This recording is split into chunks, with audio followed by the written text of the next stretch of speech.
Chapter 3. Danny, it looks exactly the same. Grandpa Mick put the truck into park and I felt transported back in time as I stared at the house, my favorite place in the world. Or, well, the place formerly known as. The Bershevskis lived in a small Cape Cod-style house, gray with white shutters and a curvy sidewalk leading to the door that was always lined with flowers, daylilies, and roses in the summertime.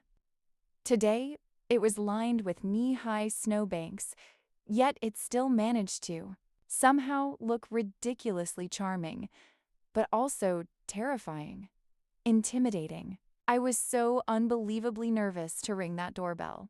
Ow. I was never at ease in social situations. Ever. I overthought each word that was spoken and worried too much about the tiniest of details. I stressed over what everyone was thinking about me, how I looked, what I was doing. On a normal day, social gatherings gave me anxiety, but tonight, this felt 10 times worse. The idea of reuniting with these people whom I'd loved, but who were now strangers, was even scarier. Mostly because I didn't know what things would be like with Alec. I stared out the window and just wished I knew if it was a distant memory for him now where he barely remembered our couple, few years of correspondence and his departure from it, or if it would be all he thought of when he looked at me. There's the postcard-sending dork. God, I couldn't believe I was about to see him. And how was I supposed to look at his always readable face and decipher his thoughts when I hadn't seen that face in 5 years? And this was going to be happening in real time while the rest of the family watched us? It was too much, and I was starting to breathe too fast.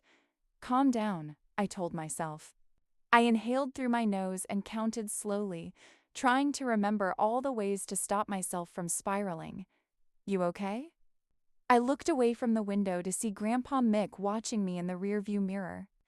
His face was as serious as it had been all afternoon, but there also wasn't any judgment in his expression. Yes, I said, clearing my throat. I'm fine, though I was really embarrassed that he seemed to know something was up with me. I'm so excited, my mom said, jumping out of the car and slamming the door. She deserved this excitement. After so many years of living far away from her friends and family, she was like a kid at Christmas about this move. And I got it. My mom was a social person who'd settled into a solitary, unsocial life for a very long time. It had pretty much been the three of us, Dad, Mom, and me, as we moved from base to base. And even though that might have been normal for me and the only life I'd ever known, I'd wait on her. She'd had a lot of arguments with my dad about it. Just as I was climbing out of the truck, the front door flew open and there was Sarah. She yelled my mom's name and ran down the walkway, not stopping until she'd wrapped my mom in a massive hug. The two of them squealed and said unintelligible words that made my mom look so damn happy. Once again, I glanced at my grandpa and he was looking back at me. It felt like we shared ...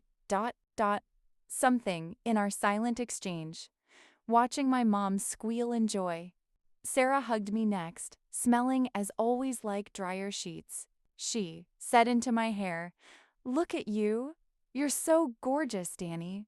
I loved Sarah and hugged her back so hard. "And how are you, Mick?" she said to my grandpa. I think he might have said fine, but it was more of a grunt, to which she replied, "Oh, good." I wanted to laugh for the first time since we'd pulled into town. "Danny, it's about damn time." Big John was standing inside the doorway, and it was impossible not to grin as he pulled me into a big bear hug. He'd always been my favorite uncle, even though we weren't technically related, and just hearing the long northern vowels made me feel warm inside. It was a little shocking to see him with a cane eye. Hadn't seen him since the accident, but from the way it sounded, it was a miracle he was standing at all. He asked, "How was the drive, kiddo?" "It sucked," I said as he let go of me. "Too long, too cold, too boring." "It's only the beginning of February, hun," he said with a grin. This is like a crisp fall day. Better toughen up. You sound insane when you say things like that. You sound exactly like my favorite little smartass, he replied. E's been too long. How's it going, Mick? My grandpa gave another grunt, to which Big John replied, Right? Sarah and my mom exploded into conversation after that, the way they always had, wandering toward the kitchen in a cloud of giggly exclamations. I followed, nervously wondering where Alec was. In the kitchen, upstairs in his room? Was he going to pop out of a closet? God, I just needed to get this over with. Who are you? I heard, and when I turned around, there were two little kids, one boy and one girl, standing beside the staircase that led to the second level. They looked like they were probably 4 or 5 years old, dressed alike in Vikings hoodies, and they were obviously waiting for me to answer the question. I'm Danny, I said.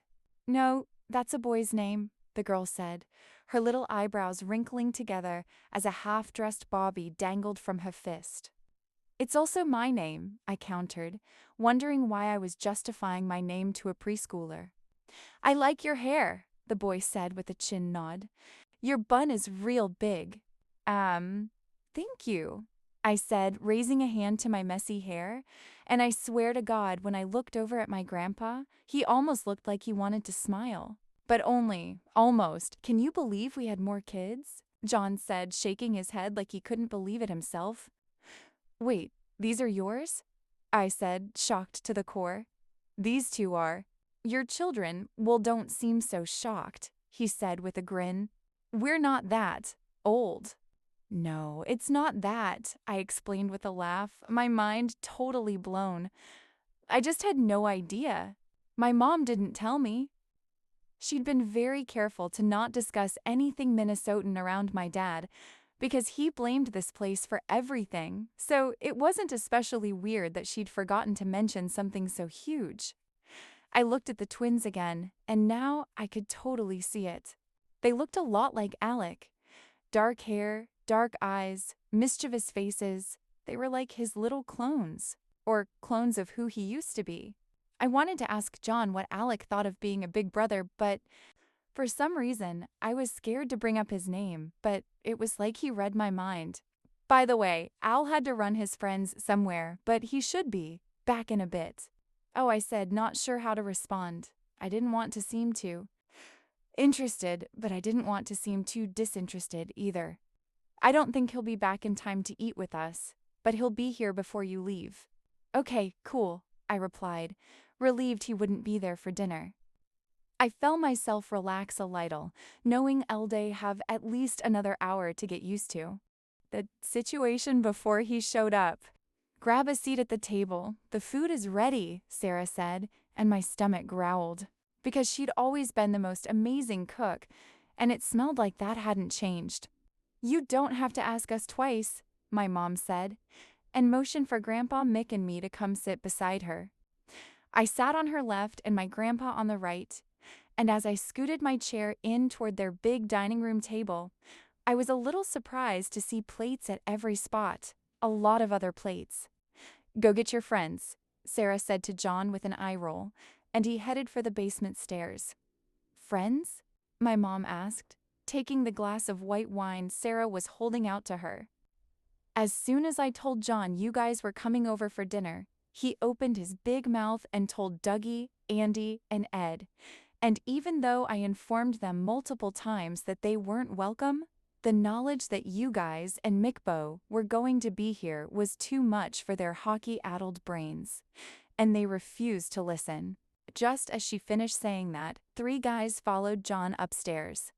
One was wearing a Vikings sweatshirt, and the other 2 were in flannel. No way, my mom squealed, jumping to her feet and running over to hug the guy in the Vikings hoodie. As soon as she let go of that dude, she hugged the other 2, which, to be honest, shocked the hell out of me. The 4 of them obviously knew each other, and it was a little bit of a mind blow to me, seeing her this way. My mom had been an officer's wife my entire life, not really having any friends of her own who weren't. Just spouses of my dad's coworkers who she occasionally attended base events with. But here she was, beaming at this man trio as they gave her shit like they were the oldest of friends. I guess I'd always known she'd had a life before us, but I'd never thought about what it might have looked like. "This is my daughter Danny," my mom said, "and my dad, Mick." These grown men smiled politely and said hi to me, but then they turned to beam at my grandpa like he was a god. They immediately launched into NHL game recollections and statistics without even pausing for small talk, stumbling all over themselves to kiss his ass and tell him how good he used to be at hockey. It was so bizarre. Like, I knew my grandpa played when he was younger, but these guys were acting like he was Wayne Gretzky.